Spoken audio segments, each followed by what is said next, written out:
Soccer fields are the toughest of all turf areas to manage. The weather during seasons can literally destroy a field, plus the game schedule rarely allows for good time for turf management practices that are necessary to keep grass alive.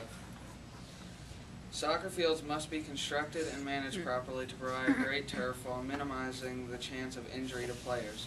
This speech tells several types of construction and maintenance to help make a soccer field with good playability and emphasis on player safety.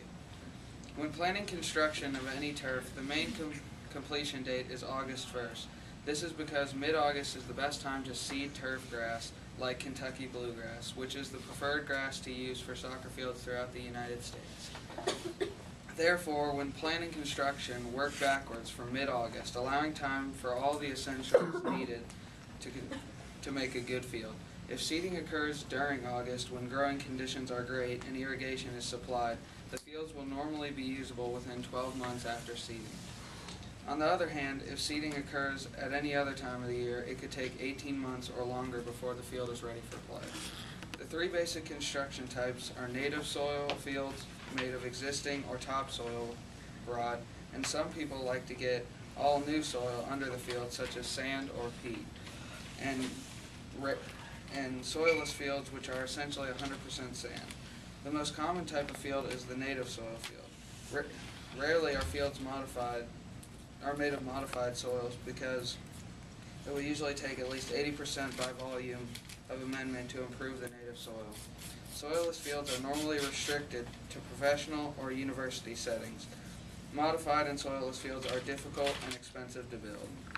It is critical to establish adequate surface drainage on the field or on any other athletic field.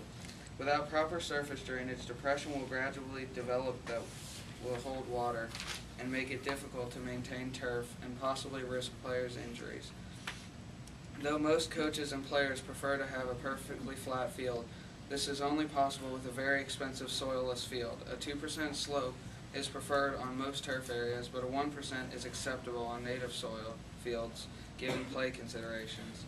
For native soil fields, it is imperative to achieve a 1% slope from the center of the field to both sidelines. This will make a crown from 9 to 18 inches at the center of the field, depending on the width. A less desirable alternative is to slope the field from one sideline to another at a 1 to 2% grade. This will provide a flat field and allow surface drainage off the field, but it is not as efficient as moving water from a field crowned in the center. Many will consider substituting subsurface drain tile lines for surface drainage. This is not recommended because water can be removed from a field more rapidly by surface drainage and will allow play within hours after the rain. Subsurface drainage is much slower, and water will move off the field only within days or weeks after rain. However, subsurface tile lines with open subsurface grates are more important to install at the edge of the field to collect the surface drainage from the field. It is also important to purchase high-quality grass seed for any turf area, but is especially important for soccer fields. High-quality seed will probably be some of the most expensive seed available. However, the cost of the seed is minuscule compared to the amount of money spent on maintaining the field for the next 20 years or the lifetime of the field. The best way to purchase high-quality grass seed is contact a reputable company who has experience providing seed for soccer fields. Additionally, the ability to understand seeds labels is critical when selecting seed to determine the quality. Be sure to save the label from the seed in case you need to purchase more seed later or a problem within the seed lot develops after seeding. Those are some of the main factors of taking care of a good soccer field. You need to make sure you control the amount of fertilization so you don't over-fertilize.